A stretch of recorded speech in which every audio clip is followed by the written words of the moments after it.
Sobat Kawanua, masalah hak cipta lagi-lagi jadi perdebatan baru-baru ini Sobat Kawanua. Sebenarnya bisa ndak sih torang mau menyanyi orang lain pe lagu, bisa ndak sih torang mau cover orang lain pe lagu. Nah, kita akan bahas kali ini bersama dengan kita narasumber yang sudah terhubung lewat sambungan virtual. Luar biasa, yang satu ada di New York, yang satu ada di Jakarta. Ini dia kita narasumber. Yang pertama ada Bapak James F. Sunda selaku Komisioner LMKM. Halo Pak James. Halo, Tabea, malam baik, siang baik, sore baik. Apa kabar Pak? Sehat-sehat? Sehat-sehat. Ya, dan ini narasumber saya yang kedua ada Andre Opa Sumual selaku pengamat musik. Halo Opa. Halo, selamat siang. Selamat berkuda apa? Tabea pertemuan. Iya.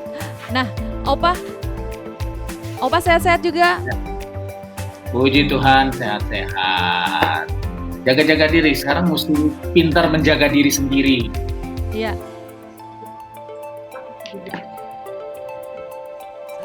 Ya, saya ingin ke Pak James dulu. Pak James, ini masalah hak cipta baru-baru ini juga jadi perbincangan karena ada webinar atau FGD atau apalah itu ya. Ini terus ada kita lihat para musisi baik itu di Manado maupun kayaknya ada berita-berita yang beredar di media sosial. Dorang so bilang, bagaimana ini so nggak bisa mau menyanyi orang pe lagu. Itu sebenarnya pemahamannya betul atau salah? Menjawabnya ini nggak bisa hitam putih ya. Saya coba kasih pemahaman dulu secara basic dulu, karena kurang lebih masih banyak masyarakat luas maupun pemilik hak, musisi atau pemilik hak tuh yang masih kurang paham terhadap undang-undang hak cipta secara khusus. Nah, saya mau mulai dulu dari gambaran besar undang-undang hak cipta ya. Undang-undang hak cipta di Indonesia ini udah berganti atau berubah di amandemen berkali-kali ya. Dari pertama sekali dulu undang-undang itu tahun 82, dirubah di tahun 87, tahun 97, 2002, terakhir sekarang 2014. Ya. Nah, kenapa undang-undang hak cipta berubah terus? Karena di seluruh dunia undang-undang hak cipta selalu berkaitan sama teknologi dan culture yang berlangsung.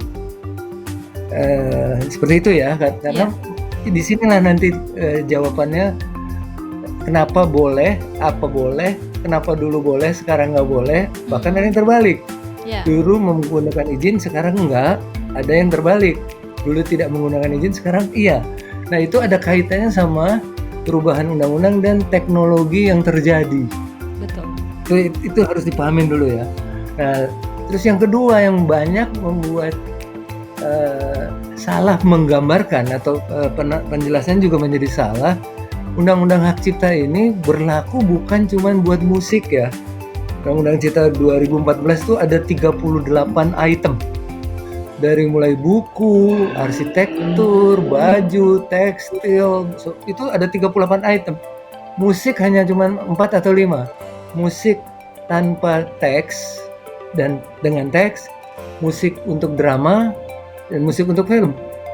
Gitu. Sedangkan undang-undang hak cipta banyak sekali. Sehingga kadang-kadang perizinan untuk buku dibacanya perizinan untuk musik. Itu apa? Salah itu. Nah, itu apa karena memang salah penafsiran atau memang undang-undangnya yang terlalu ribet atau bagaimana mau dimengerti, dipahaminya susah? Di seluruh dunia memang undang-undang hak cipta itu butuh pemahaman dulu gitu ya, baru bisa diterapkan. Nah, kadang-kadang jangankan orang awam, ketika masuk ke dalam sebuah sistem peradilan gitu misalnya, sistem peradilan itu biar ditaruh tim ahli berapapun juga kadang-kadang masih bingung. Betul. Nah, untuk itulah makanya saya mengharapkan melalui Kawanua TV, kalau bisa kita nggak apa-apa ini seperti kayak mencerahkan banyak orang, karena satu ya yang saya pastikan bahwa di wilayah Sulawesi Utara khususnya, atau Kawanua di seluruh dunia, diaspora, apakah di Sulawesi Utara, apakah di Jakarta, di Surabaya, dan di mana, rata-rata yang saya tahu mereka itu penghasil produk ciptaan, produk hak cipta. Ada yang jadi penyanyi, ada yang jadi pemusik, ada yang penulis buku, dan sebagainya. Nah, ini perlu tahu gitu. Karena salah satu kekayaan Kawanua, properti Kawanua ada di situ, di software, di kekayaan culture ya, kekayaan budayanya. Nah, bagaimana kalau sampai Ning tahu apa, nggak begitu tahu tentang undang-undangnya, apa sih yang dijaga, bagaimana sih cara jaganya, dan sebagainya. Nah, dari situ baru bisa menjawab yang tadi pertanyaan Regina. Saya mau coba jawab, nanti bolak-balik nggak apa-apa ya. Kita harus begitu melihatnya.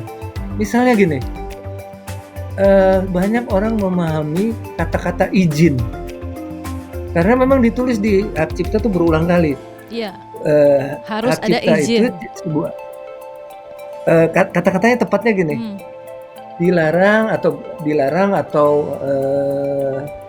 hak yang dimiliki seorang dengan hak atau dengan izin. Jadi orang suka kabur itu. Kalau punya hak harus pakai izin kah? Gitu. Nah, izin itu bahasa Indonesia sangat terbatas. Orang mengira, kadang-kadang nih banyak sekali yang mengira izin itu seperti surat izin mengemudi, SIM. Kalau belum ada SIM belum boleh nyetir gitu kan. Atau sama dengan kalau di Jakarta dulu masih ada IMB, izin mendirikan bangunan. Ya, Kalau belum ada tuh sebuah- izin, yang bisa mendahulukan. Apa seperti itu? Ya. Hampir mirip tapi nggak sama. Mm. Dan khusus untuk musik, ini bukan ribet ya, jangan dilihatnya ribet. Saya coba menerangkannya pelan-pelan. Begini, musik pada awalnya ketika dia dibuat oleh seseorang, masih ada di dalam kepalanya, itu harus diwujudkan. Nah, mewujudkannya disebut di dalam Undang-Undang Hak Cipta disebut fiksasi. Nah, wujudnya apa musik? Ya dinyanyikan. Apa cuma dinyanyikan? Enggak, kadang-kadang musik itu ditulis juga bisa. Buat orang yang membaca notasi dan lirik, dia udah tahu lagunya seperti ini gitu. Artinya musik pada awalnya bisa diwujudkan dalam dua bentuk. Bentuk tulisan, notasi dan lirik, dan bentuk suara dinyanyikan langsung. Begitu ya.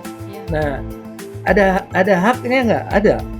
Jadi kalau kita lagi belum jadi di kepala, masih di kepala, terus Opa Andre dengar-dengar, oh Bung James lagi mau bikin lagu ini, terus dia bikin duluan tanpa izin kita gitu. Dia cuma dengar-dengar, dia langsung dia bikin duluan. Disitulah pentingnya musik itu mendapat proteksi. Ya. Jadi gitu ya, itu satu ya. Nah, yang mana proteksi mana? Ya buat waktu dia mau dinyanyikan atau waktu dia mau ditulis. Karena sama aja. Kalau saya tulis atau dinyanyikan.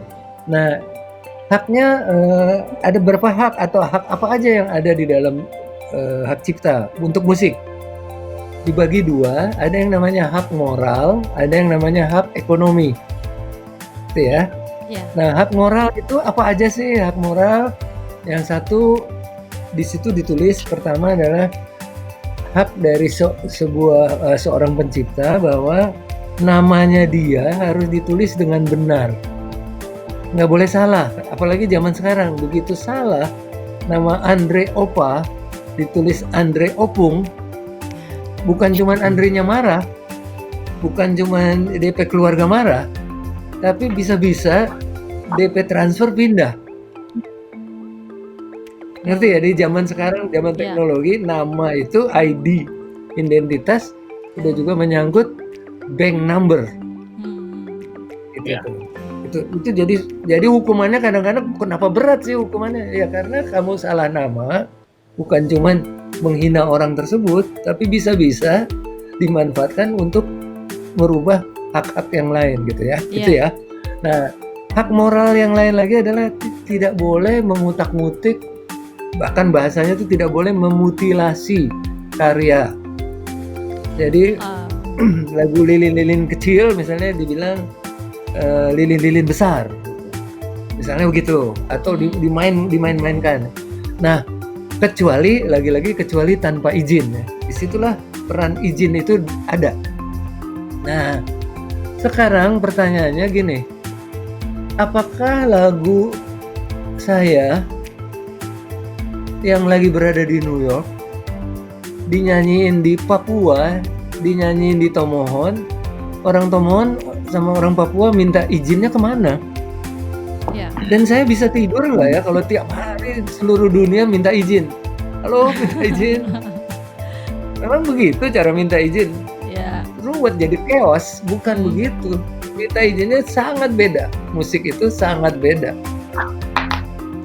Paham ya di situ ya? Iya, Paham dulu. Jadi iya. kalau ditanya harus minta izin, ya memang harus. Tapi caranya bukan kayak IMB, bukan kayak surat izin mengemudi, bukan begitu. Itu beda banget. Nanti kita part berikutnya kita terangin izinnya kayak apa sih kalau minta izin buat nyanyi, kalau minta izin buat cover, kalau minta izin buat konser, kalau minta izin buat tulis DP lirik, kalau minta izin mau rubah dalamnya dan sebagainya. Itu beda-beda.